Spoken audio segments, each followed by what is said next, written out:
الله تعالى عليه وعلى آله وأصحابه أجمعين. أما بعد فأعوذ بالله من الشيطان الرجيم. بسم الله الرحمن الرحيم. لقد كان لكم في رسول الله أسوة حسنة. صدق الله مولانا العظيم وصدق رسوله النبي الكريم، ونحن على ذلك من الشاهدين والشاكرين، والحمد لله رب العالمين.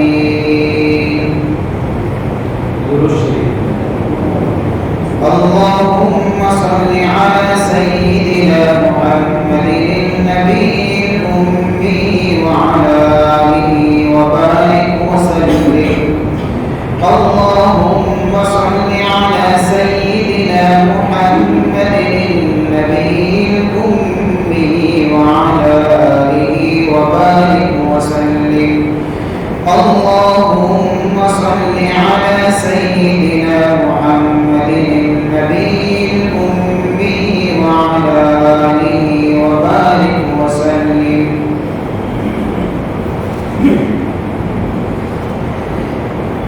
قابل قدر محترم دوست اور بزرگوں،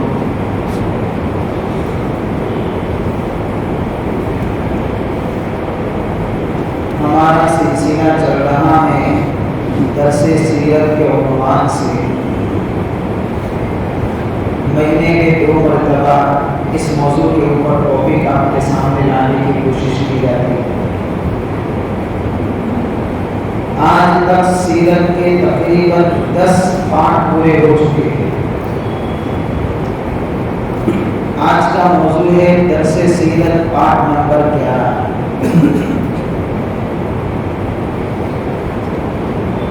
چونکہ قربانی کے ایام بھی آنے والے ہیں، اس سلسلے میں بھی بات آپ کے سامنے رکھنی ہے، لیکن وہ آئندہ جمعہ میں انشاءاللہ کوشش کی جائے گی کہ معمول کے مطابق جو چلتا ہے اس کو چلانا ضروری ہے. اس لیے آج آپ کے سامنے حضور پاک صلی اللہ علیہ وسلم کی زندگی کا وہ واقعہ اور وہ حالات آپ کے سامنے رکھنے کی کوشش کروں گا جو آپ علیہ السلام نے تجارت کی غرض سے ملک شام کی طرف سفر فرمایا ہے.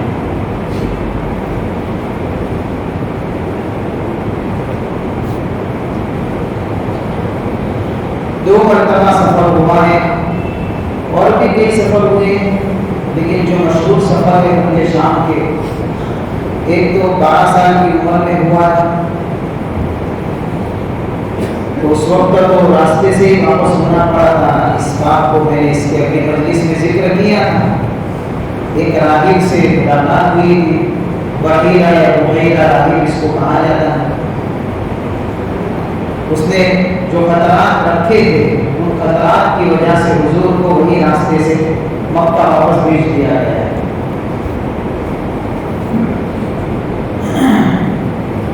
اس بات کو میں نے آپ کے سامنے اپنی مجلس میں رکھا ہے. اس کے ساتھ ساتھ حرب الفجار نامی جو جنگ، عرب کی قبائلی جنگیں تو ہوتی رہتی تھی، یہ بھی آپ کے سامنے رکھا میں نے. پھر حلف الفضول کے نام سے یعنی ایک معاہدہ ہوا تھا. اس کی بنیاد یہ تھی کہ مظلوموں کا اتحاد اور ظالم کے ظلم کا جواب دینا. اور یہ معاہدہ علیہ السلام کو اتنا پسند تھا کہ آپ زمان اسلام کے اندر بھی صحابہ کے سامنے فرمایا کرتے تھے کہ عبداللہ بن جدعان کے مقام پر جو معاہدہ ہوا تھا، یعنی یہی معاہدہ جس کا اپنی مجلس میں ذکر ہوا، اگر کوئی میرے سامنے اس کے مقابلے میں مال و زر پیش کرتا یا قیمتی سامان پیش کرتا، اس لیے کہ میں اس معاہدوں کو چھوڑ دوں تو بھی میں نہ چھوڑتا، مجھے بہت ہی پسند ہے یہ معاملہ۔ اور اگر آج بھی اگر مجھے کوئی بلائے کہ مظلوم کو ایک پلیٹ فارم پر کھڑا کرنا ہے اور ظالم کے ظلم کا جواب دینا ہے، تو آج بھی میں تیار ہوں ایسے معاہدہ کے اوپر دستخط کرنے کے لیے اور اس کی تائید کرنے کے لیے۔ یعنی بار بار گویا کہ آپ علیہ السلام اس طریقے سے اس بات کو یاد فرمایا کرتے تھے۔ اس سے پتہ چلا کہ جب ظالم اس طریقے سے مظلوم کے اوپر برسنے لگے، ضروری ہے کہ مظلوم اپنے صفوں کے اندر اتحاد پیدا کرے اور آپس کے اختلافات کو بلائے۔ یہ آپ علیہ السلام کی تعلیمات میں سے کوئی بھی مظلوم کسی بھی قوم سے تعلق رکھتا ہو، مظلوم کے لیے مذہب نہیں دیکھا جائے گا۔ اسلام کسی پر بھی ظلم ہوگا وہ آواز اٹھاتا ہے، یہ اس کی خوبی ہے۔ چاہے مظلوم مسلمان ہو یا پھر مسلمان نہ ہو، کسی بھی مذہب سے تعلق رکھنے والا ہو، لیکن اگر مظلوم ہے تو اسلام اس کو اپنے سامنے کھڑا کرے گا۔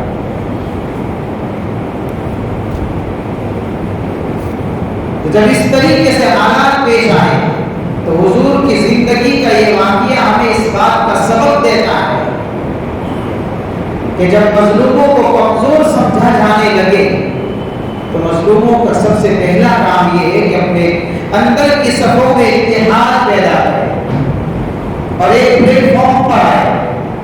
کیا فائدہ ہوگا؟ اس کا فائدہ یہی ہوگا کہ ظالم جتنا بھی طاقتور ہوگا، اگر مظلوم اکٹھا ہو جائے گا اس کا ظلم یقیناً ٹوٹے گا۔ کمزور دھاگے جب مل جاتے ہیں تو بڑی رسی بن جاتی ہے،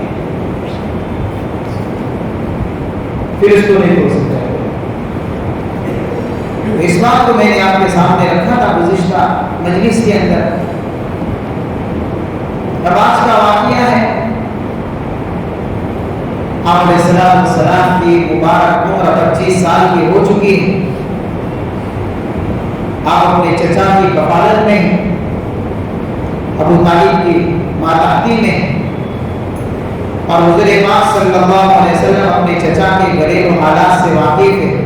تندرستی کا عالم، فقر و فاقہ جیسی نوبت ہے۔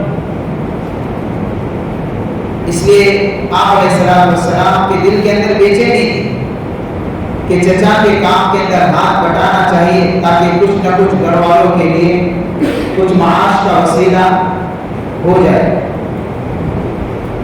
اسی وجہ سے آپ علیہ السلام نے بکریاں بھی چرائی ہیں اجرت پر تاکہ کچھ نہ کچھ چچا کا ہاتھ بٹا دے۔ جب 25 سال کی عمر ہوئی حضور پاک صلی اللہ علیہ وسلم کی، اور آپ کا چرچا صداقت کے ساتھ میں لوگوں کے اندر ہونے لگا، لوگ آپ کو امین کے نام سے جاننے لگے، صادق کے نام سے جاننے لگے۔ آپ کی وفاداری کے چرچے عرب کے قبائل کے اندر، خاندان خاندان کے اندر، فرد فرد کے اندر جب مشہور ہو گئے، اور اس زمانے کے اندر عرب کے جو سفر ہوا کرتے تھے تجارت کی غرض سے، ایک سفر ان کا ملک شام کا ہوتا تھا، ایک یمن کی طرف ہوتا تھا۔ اس بات کو میں نے سورہ قریش کے درس کے اندر آپ کے سامنے رکھا تھا، جنہوں نے اس درس کو سنا ہے۔ تو قریش کے تجارتی قافلے اس طریقے سے ساتھ میں تجارت کی غرض سے جایا کرتے تھے۔ ملک شام کا سفر ہوتا تھا، یہاں کی قیمتی چیزیں وہاں لے جاتے تھے، وہاں بیچتے تھے، اور وہاں کی قیمتی چیزیں یہاں آتے تھے اور یہاں بیچتے تھے۔ اس طریقے سے ان کا گزران بھی چلتا تھا، ان کا کاروبار، ان کا بزنس، ان کی تجارت چلتی تھی، اور یہی ان کا ذریعہ معاش تھا۔ انتہائی جوانی کے اندر آپ علیہ السلام کی 25 سال کی یعنی جوانی کی عمر، اور آپ کا چرچا امانت سے ہو رہا ہے، صداقت سے ہو رہا ہے۔ آپ تھوڑی دیر کے لیے سوچیں، آپ علیہ السلام کی جوانی کیسی پاکیزہ ہے کہ کسی کو انگلی اٹھانے کا موقع نہیں مل رہا۔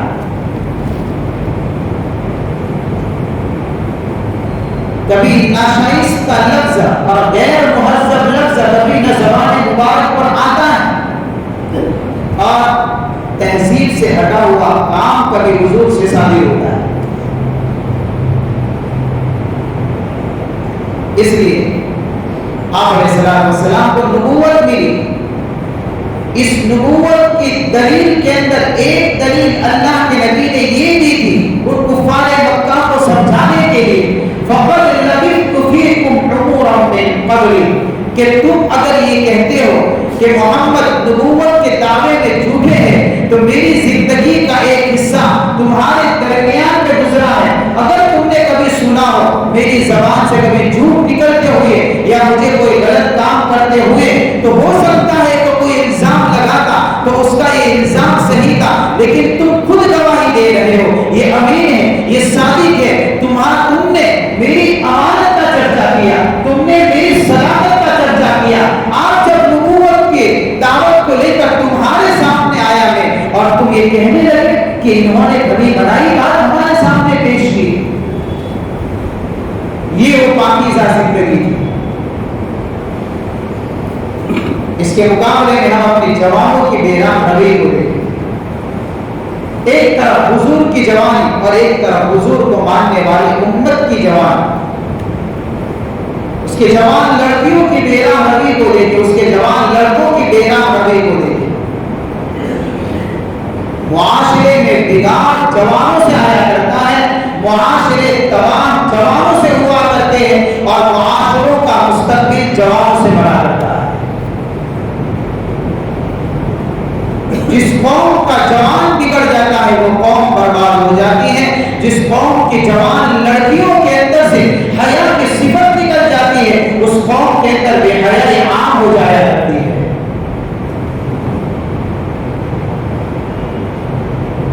اور یہی تو میرا روی ہے کہ اسی قوم کی کئی جوان لڑکیاں ہیں اور اسی قوم کی کئی جوان لڑکے ہیں جنہوں نے جھوٹے عشق کے پردے میں اپنے آپ کو پھنسا کر ایمان کے دائرے سے نکل چکے ہوئے،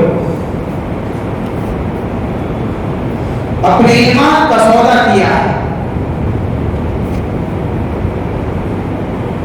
اپنے قوم کے نوجوانوں کی زندگیوں کو دیکھنا ہو تو کالج اور یونیورسٹیوں میں جا کر دیکھیں گے، ان کی اصل تصویر نکل کر سامنے آئے گی کہ وہ کس دلدل میں پھنسے ہوئے ہیں اور کس طریقے سے تعلیم کے نام پر کسی بے راہ روی کے شکار ہو چکے ہیں۔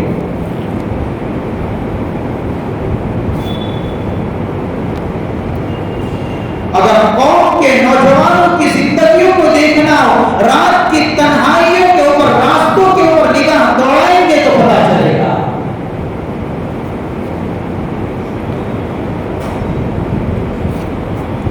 یہی وہ اس نبی کا امتی ہے، ایک اس کے نبی کی جوانی ہے اور اس نبی کے امتی کی یہ جوانی ہے۔ بعض مرتبہ یہ جوان اپنی جوانی کے نشے میں اتنے چور ہوتے ہیں،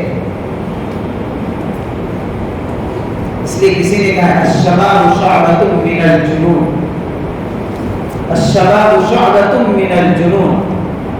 کیا ہوتا ہے کہ جوانی یہ پاگل پنے کا ایک حصہ ہے، یہ بھی آدھا پاگل پن ہے اگر وہ بیرام روی کا شکار ہے،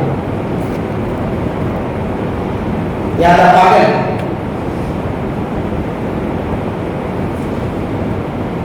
اور سی مرتبہ یہ ہوتا ہے کہ اپنی جوانی کے نشے میں اپنے ماں باپ کو بھول جاتا ہے، اپنی جوانی کے نشے میں اپنے دین سے ہاتھ دھو بیٹھتا ہے، اپنی جوانی کے نشے میں نشیلی چیزوں کا عادی بن جاتا ہے۔ یہی تو وہ جوانی ہے جو رات کی تنہائیوں میں وہ جب چھپ جاتے ہیں تو موبائلوں کے اندر غلط چیزیں دیکھا کرتے ہیں۔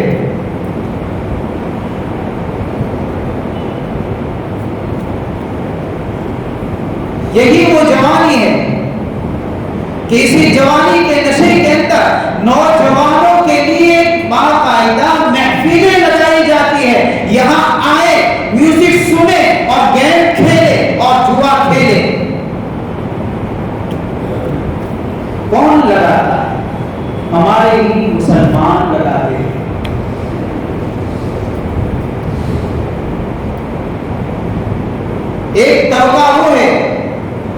جو جوانوں کی جوانی کو اس طریقے سے برباد کرنے پر تلا ہوا ہے.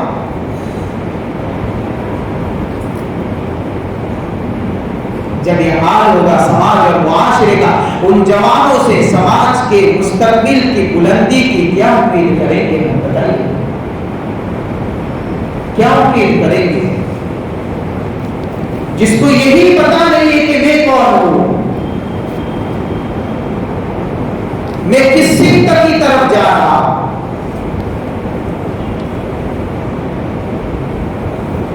ہر فرد ملت ہے قوم کی تقدیر کا ستارہ. ہاں، یہ قوم کی تقدیر کا ستارہ ہے. اگر اس کو نہیں سنبھالا گیا یا وہ نہیں سنبھلا تو قوم کی تقدیر کا بیڑا گرک کریں گے.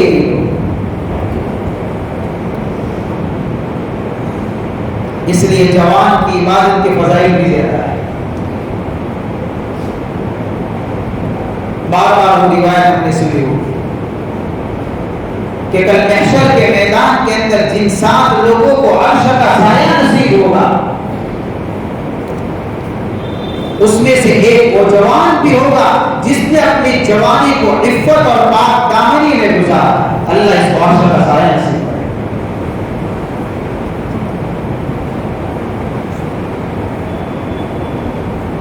حضور پاک صلی اللہ علیہ وسلم کی جوانی کی زندگی دیکھی، کیسی پاکیزہ زندگی. ایک صاحب عبداللہ بن سائب غالب عنہ فرماتے ہیں کہ آپ علیہ السلام کے ساتھ میں نے بھی تجارت کی ہے، پارٹنرشپ کے اندر کبھی حضور کو نہیں دیکھا کہ آپ نے کسی سے لڑائی کی ہو، جھگڑا کیا ہو یا کوئی فتنہ برپا کیا. کبھی بھی حضور کے یہ کام ہی نہیں ہوا. اور ایک صاحب تو یہاں تک فرماتے، سیرت نگار علماء کرام نے واقعہ لکھا ہے، یہ نبوت ملنے سے پہلے کے واقعات ہیں کہ ایک مرتبہ کسی نے حضور پاک صلی اللہ علیہ وسلم سے کوئی بات کی یا کوئی وعدہ کیا. اب جو وعدہ کرنے والے صاحب تھے وہ تو چلے گئے کہ میں آ رہا ہوں یہ کہہ کر. اتفاق ایسا کہ گھر پر گئے تو بھول گئے کہ میں نے حضور کو ایک جگہ پر کھڑا کیا ہے اور مجھے واپس جانا ہے، مجھے وعدہ نبھانا ہے. ذہن سے بات نکل گئی. کبھی کبھار ایسا ہوتا ہے، آدمی گھر پر جاتا ہے، کوئی کام آ جاتا ہے تو ذہن سے بات نکل جایا کرتی ہے. اب 1 دن ہو گیا، 2 دن ہو گئے، تیسرے دن اچانک سے ان کو یاد آتا ہے، ارے میں نے تو آپ علیہ السلام نبی تو نہیں تھے اس وقت، یعنی کہ نبوت تو نہیں ملی تھی 25 سال کی، یا اس سے پہلے کی تو بات کرتے ہیں، نبوت ملنے کے پہلے کی بات کرتے ہیں کہ میں نے تو محمد بن عبداللہ سے وعدہ کیا. ارے میں تو بھول کر بھاگے ہوئے تھے. 3 دن کے بعد آپ علیہ السلام کو جس جگہ پر کھڑا کیا تھا اسی جگہ پر کھڑا پایا ہے 3 دن تک.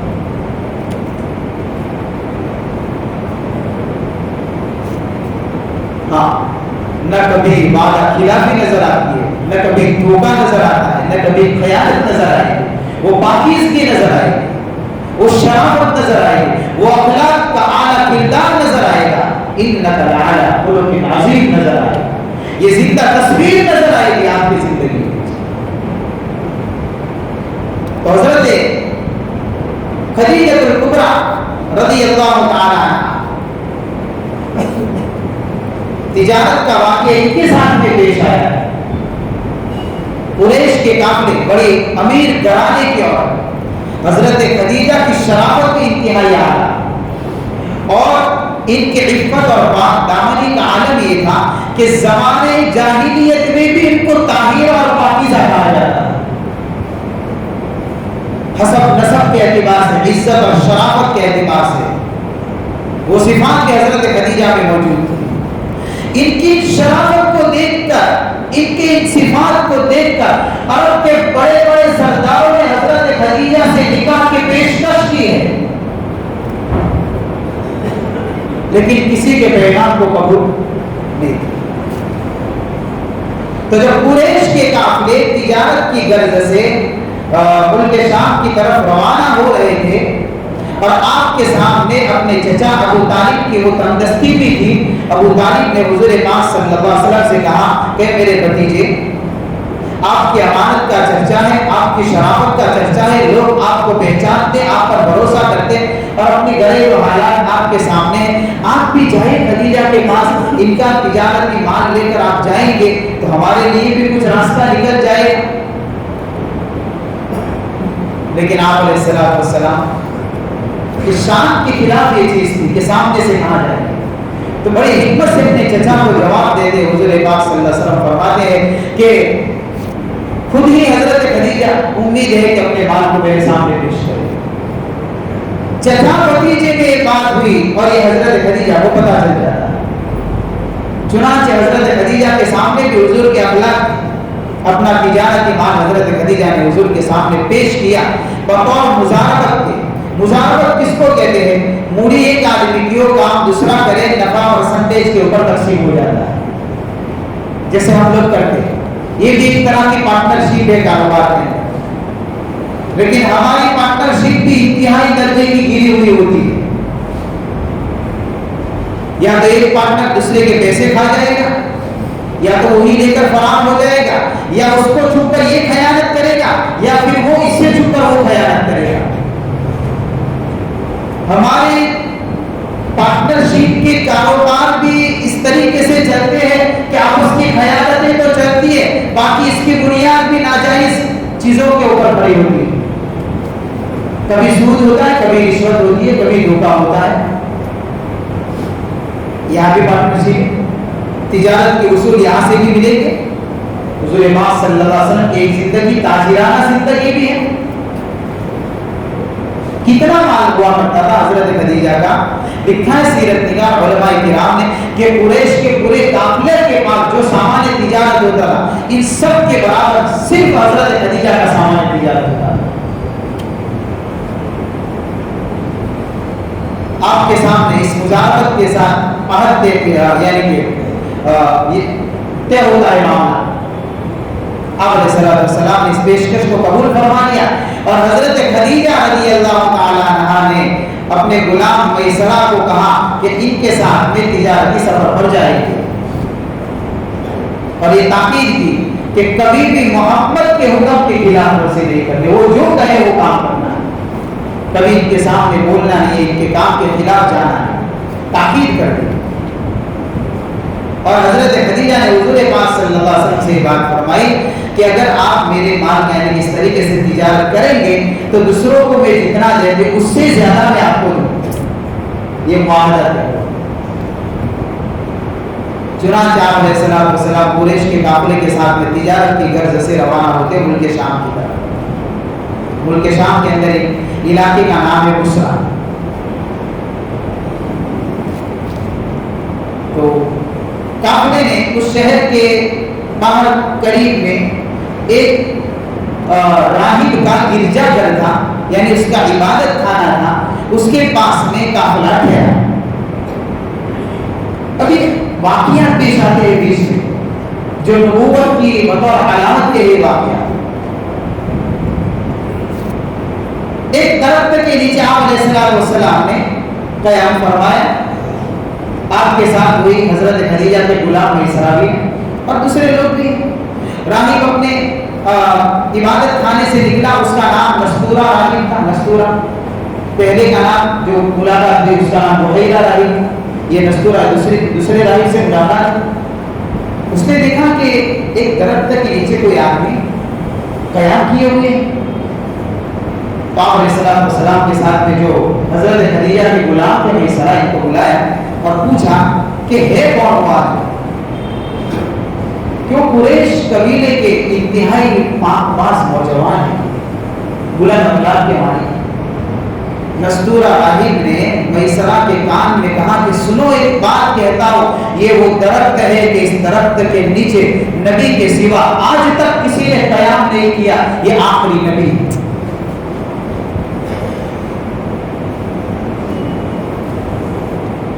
یہ راہب نے میسرہ سے کہا کہ نبی کے سوا کسی نے اس درخت کے نیچے قیام نہیں کیا۔ ہم نے ہماری آسمانی کتابوں میں جو علامتیں پڑھی ہے، ایک بات پوچھی، بتائیے تو ان کی آنکھوں کے اندر سرخ یعنی لالچ نظر آتی ہے؟ تو میسرہ کہتے ہیں راہب سے کہ ہاں ان کی آنکھوں کے اندر کچھ نہ کچھ لالچ نظر آتی ہے۔ راہب نے کہا یقین کر لیجئے یہی نبی ہے۔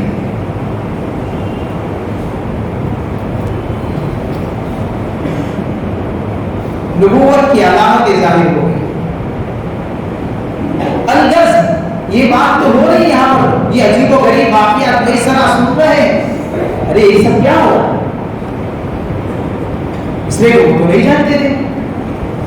بازار کے اندر سامان تجارت لگاتے، حضور پاک صلی اللہ علیہ وسلم کاروبار شروع کرتے، ایک آدمی آتا ہے، اس سے کچھ اختلاف ہو جاتا ہے. اختلاف کے اندر کچھ بحث ہو جاتی ہے حضور سے، آپ آنے والے ایک اہل کتاب کا بھی.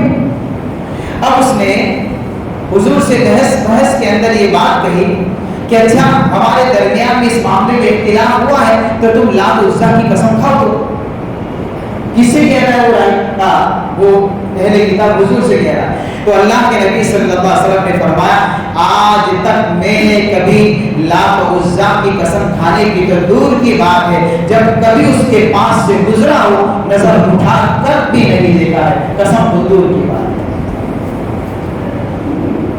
جب اس نے یہ بات سنی کہ آپ حق پر ہیں، آپ سچے ہیں، اس نے بھی میسرہ کو بلا کر کہہ دیا یہ آخری نبی ہے. ہم نے یہ علامت پڑھی ہے ہماری کتابوں کے. میسرہ پہ عجیب و غریب معاملہ دیکھتے ہیں. سفر کے اندر دھوپ ہوتی ہے، سخت تپش تھی، گرمی تھی. آپ علیہ السلام جس اونٹنی پر یا اونٹ پر سوار تھے، دو فرشتے آتے اور آپ پر سایہ کیے ہوئے.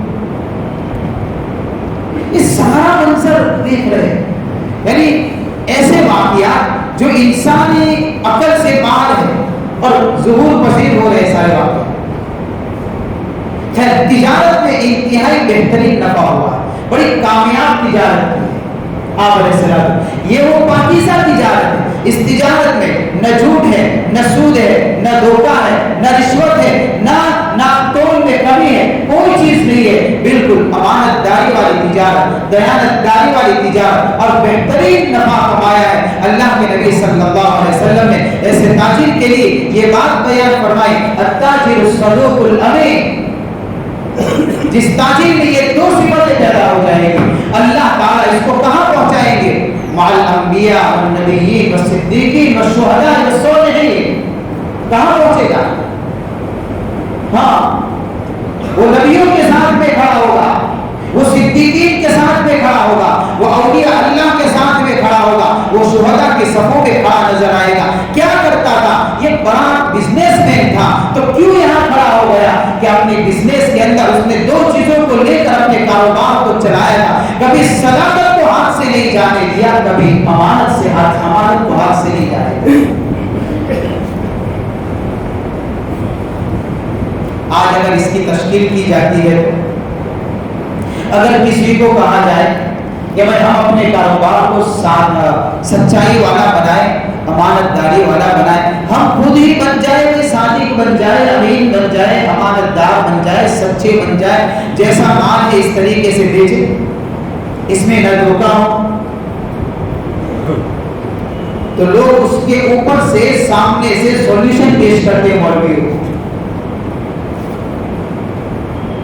وہ سولوشن کیا ہے کہ دھندے کی ٹریک ہے یہ تو، یعنی جھوٹ بولنا بھی بڑا کمال ہوتا ہے اور سچ بولنا عیب بن گیا ہے.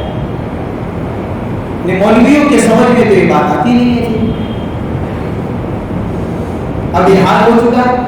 دیکھیں ذرا تجارتی مارکیٹ کا چکر لگائے، 5 وقت کا نمازی بھی جھوٹ بولے گا.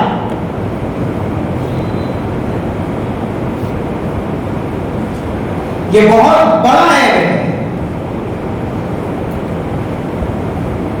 اور ایک تجارت حضور کی نظر آتی ہے، تاجرانہ زندگی حضور کی کیسے ہوا کرتی ہے. اس لیے اللہ کے نبی صلی اللہ علیہ وسلم نے ایسے دھوکے والی تجارت کے اوپر وعید بیان فرمائی، من غشنا فلیس منا. جو دھوکے کے اوپر اپنی تجارت کو کھڑا کرے گا اس کو سمجھ لے کہ وہ میرا امتی ہی نہیں ہے.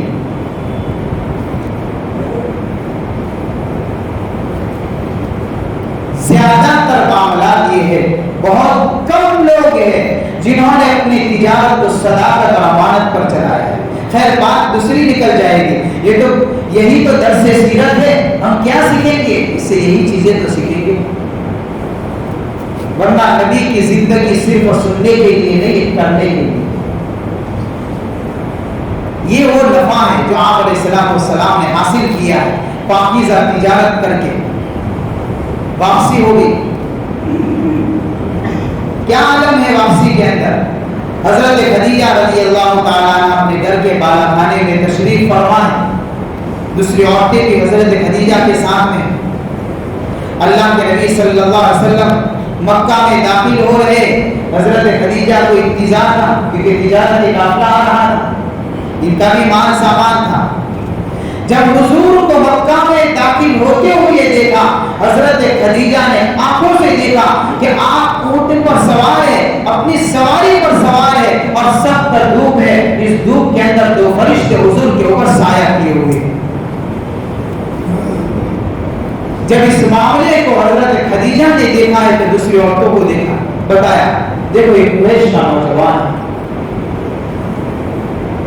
آپ علیہ السلام کی قدر تو دلوں میں پہلے سے تھی، اب تو یہ واقعات سن کر اور زیادہ دل میں اتر گئی۔ اور مزید اس پر کیا ہوا کہ مزید اس پر یہ ہوا کہ خدیجہ کے جو غلام تھے میسرہ، انہوں نے آ کر سفر کی کارگزاری سنائی کہ کیا کیا دیکھا ہے اس جوان کے ساتھ میں سفر کے اندر، کیا دیکھا ہے ہم نے۔ اور کیا دیکھا کہ حضرت خدیجہ نے ہر مرتبہ اپنے تجارت کے اندر جو نفع دیکھا تھا اس سے زیادہ نفع، اور وہ بھی امانت داری کے ساتھ میں دیکھا ہے۔ یہ حضور کی برکتوں کو حضرت خدیجہ نے دیکھا تو بڑی ذہین عقل مند خاتون، ذہانت کا عالم بڑا عجیب و غریب تھا۔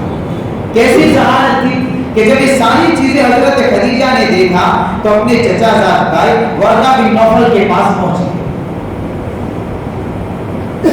اور ان سے جا کر حضور کے واقعات سنائے، سفر کی کارگزاری سنائے، یہ حالات سنائے۔ ورقہ بن نوفل اللہ والے، اس زمانے کے بزرگوں میں ان کا شمار ہوتا تھا، اگلی آسمانی کتابوں کے علماء میں ان کا شمار ہوتا تھا۔ تو ورقہ بن نوفل کے پاس لکھا تھا، جب خدیجہ سے یہ سارا معاملہ سنا، سفر کی کارگزاری سنی، تو فرماتے ہیں کہ خدیجہ اگر تو یہ بات بتا رہی ہے اور یہ ساری باتیں سچی ہے تو کان کھول کے سن لے، میں نے آسمانی کتابوں کے اندر پڑھا ہے یہ اس نبی کی نشانی ہے، یہی اس امت کا آخری نبی ہے، یہ امت کا آخری نبی ہے۔ اب حضرت خدیجہ رضی اللہ تعالیٰ عنہ کے دل کے اندر تو اور زیادہ وقعت بڑھ گئی۔ کیا ہوا کہ حضرت خدیجہ رضی اللہ تعالیٰ عنہ نے سفر کی واپسی کے بعد چند دن کے بعد اپنی ایک سہیلی تھی جن کا نام نفیسہ تھا، ان کے ساتھ میں حضور کے پاس پیغام بھیجا کہ حضور کو میرا پیغام سناؤ، کیا تیار ہے وہ نکاح کے لیے؟ عمر کتنی ہے؟ حضرت خدیجہ کی عمر 40 سال ہے، 2 مرتبہ بیوہ ہو چکی ہے۔ حضور پاک صلی اللہ علیہ وسلم کی مبارک عمر کتنی ہے؟ 25 سال ہے۔ اللہ کے نبی صلی اللہ علیہ وسلم کے سامنے جا کر جب ایک پیغام سنایا خدیجہ کا تو حضور پاک صلی اللہ علیہ وسلم نے سوچا کہ بھئی ظاہری اعتبار سے تو ہمارے پاس وہ مال نہیں ہے جو خدیجہ کے پاس ہے، ان کو تو بڑے بڑے سرداروں نے پیشکش کی ہے، کسی کے بھی پیغام کو قبول نہیں کیا ہے، تو اگر میری بات ہے تو میرا پیغام کیسے قبول ہوگا؟ میرے پاس نہ مال ہے، یہ ساری چیزیں نہیں۔ تو جو پیغام لے کر آنے والی عورت تھی انہوں نے کہا کہ اگر اس ساری چیزوں کے سارے مسائل کا حل نکل جائے تو کیا تیار ہے کہ چچا سے مشورہ کر لے خاندان والوں سے؟ وہ ہاں بولے تو تیار ہے۔ بات رکھی، خاندان والوں نے کہا کہ اچھی بات ہے، قبول کر دیا پیغام۔ اس طریقے سے گویا کہ حضرت خدیجہ رضی اللہ تعالیٰ عنہ یہ اس امت کی پہلی ماں ہے، امہات المؤمنین میں سے کہ جن کا پہلا نکاح حضور پاک صلی اللہ علیہ وسلم سے ہوا، جبکہ حضرت خدیجہ کی عمر 40 سال کی تھی اور آپ علیہ السلام بھرپور جوانی کے عالم میں 25 سال کی عمر کو پہنچے ہوئے۔ نکاح کیسا ہوا؟ انتہائی سادگی کے ساتھ میں، نہ ڈول ہے، نہ شور ہے، نہ میوزک ہے، نہ تصویریں ہیں، نہ ویڈیوگرافی ہے۔ ہمارے نکاح کیسے ہوتے ہیں؟ آتش بازی ہوتی ہے، جو بہت زیادہ اگر پیسے والا ہو تو ناچ گانا بھی ہو جاتا ہے۔ سائنس یعنی کہ شریعت کے راستے سے ہٹ کر ہوتے ہیں نکاح۔ نمازوں کے وقت پر نکاح کا تصور تو ہے ہی نہیں۔ کب ہوں گے نکاح؟ رات کے 12-1 بجے، نہ خود سوئیں گے نہ مسجد کے مولوی کو سونے دیتے ہیں۔ یہ حال ہے۔ اب ایسے وقت پر ہوتے ہیں نکاح، اور اس میں بھی پتہ نہیں کتنی طرح کی رسومات، جب تک پوری نہ ہو تب تک مولوی نکاح کا خطبہ نہیں پڑھ سکتا۔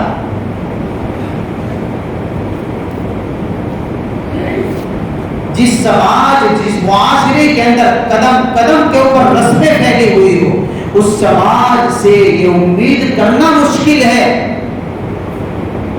کہ اس کا مستقبل کہیں چمکے گا۔ اگر یہ انقلاب نہیں لائے گی یہ قوم، یہ اپنے اندر بدلاؤ نہیں لائے گی یہ امت، اور اپنے ان ایسے کاموں کے اندر اعتدال اور درمیانی اور میانہ روی نہیں لائے گی، اور اپنے ایسے نکاحوں کو سادگی کے اوپر نہیں لائے گی، امت کی جتنی غریب بچیاں مرے گی تڑپے گی، جس قوم کا غریب باپ تڑپے گا، اس کے ذمہ دار یہ سب کے سب فضول خرچی کرنے والے لوگ ہوں گے۔ کل قیامت میں رب پوچھے گا، تم سماج کے وہ سربراہ ہو جنہوں نے میری امت کی بیٹیوں کے دلوں کو تڑپایا تھا، تم کو مان اس لیے دیا تھا اللہ نے۔ کل اللہ پوچھے گا۔ اسی موقع پر اگر کوئی غریب ہمارے آستانے پر آ جائے تو ہمارا جواب ہوتا ہے کہ گنجائش نہیں ہے۔ پہچانے اپنے آپ کو، کس بے راہ روی پر ہم جا چکے ہیں، کہاں جا چکے ہیں۔ آج کا غریب باپ اگر اپنی بیٹی کا گھر بسانا چاہتا ہے تو سودی معاملات میں جب تک نہیں اترے گا تب تک نہیں بسے گا۔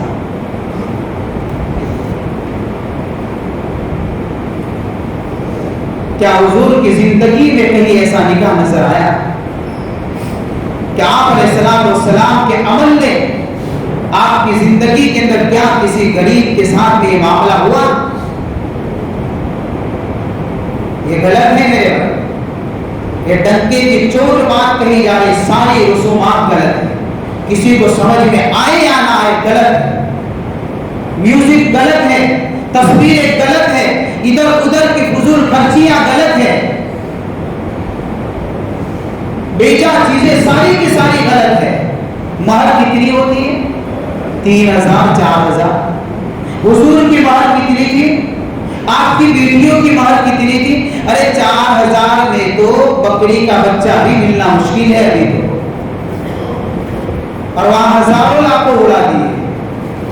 ہمارے حضرت، ہمارے استاد وہ کہا کرتے جب کسی جگہ نکاح کے لیے پہنچتے پوچھتے مہر کتنی ہے کہ اتنی ہے، کہ واپس جا مہر بڑا کرا، تیرے اس مہر میں تو بکری کا بچہ بھی نہیں ہے۔ جس سماج کے اندر اس طریقے سے نکاح اور شادیاں مہنگی ہو جائے گی، اس سماج کے اندر زنا کے دروازے کھل جایا کرتے ہیں، اس سماج کے اندر، اس معاشرے کے اندر، اس قوم کے اندر زنا سستا ہو جائے گا، اور مہر بڑھانے کا حکم ہے، لیکن اس کو تو بہت لمیٹیڈ رکھیں۔ خیر بات دوسری نکل جائے گی۔ یہ ساری چیزیں اسی درس سیرت سے سیکھنے کی ہیں۔ ذرا سوچے، انقلاب لائے، موجودہ حالات کو دیکھے، اپنے آپ پر رحم کرے، قوم کے غریبوں پر رحم کرے، قوم کے بے شادی شدہ بیٹیوں پر، لڑکوں پر رحم کرے اور اس طریقے سے فضول خرچیوں میں اپنے مال کو برباد نہ کرے. آپ مال کے مالک نہیں ہے، آپ مال کے امین ہے، اور امین کا حق ہوتا ہے امانت داری کے ساتھ میں، حقوق کے ساتھ میں استعمال کریں. آپ مالک نہیں ہیں، ہرگز مالک نہیں. یہ رب کی دی ہوئی امانت ہے آپ کے پاس. اس کے ذریعے سے آپ ہی کئی لوگوں کے گھر بسا سکتے ہیں، آپ ہی کئی غریب بچیوں کے گھر بنا سکتے ہیں. آپ کو سہارا اللہ نے دیا ہے. آپ اگر ذریعہ بن جائیں گے تو کسی غریب کے دل سے نکلی ہوئی وہ دعا، اس کے دل سے نکلی ہوئی، سننا ذرا غور سے سننا میرے اس جملے کو. اگر کسی کو میرے اس بات سے اختلاف ہے تو کوئی مسئلہ نہیں، لیکن میرا ماننا یہ ہے کسی غریب سے اس کے دل سے نکلی ہوئی یہ دعا ہزاروں تم نے اس غریب پر صدقہ کیا اس سے زیادہ طاقتور ہوگی، اس سے زیادہ طاقتور ہوگی، جو آپ کے زندگی کے مسائل کے اندر انقلاب برپا کرے گی. کبھی کبھار وہ دلوں کے اندر سے وہ دعائیں نکل جایا کرتی ہیں اور کسی کی پریشانیاں، امیروں کی پریشانیاں یہاں سے پھر دور ہو جایا کرتی ہے. سوچتے ہیں کہ بڑی پریشانی تھی، پتہ نہیں کہاں سے لگ گئی یہ دعا، کس کی لگ گئی. ارے تیرا خرچ کیا ہوا لاکھوں روپیوں کا مال کام نہیں آیا، جس پر خرچ کیا اس کے مسائل حل ہوئے اور اس کے دل سے جو دعا نکلی ہے دعا تیرے کام آ گئی. تیرا پیسہ نہیں آیا تجھے.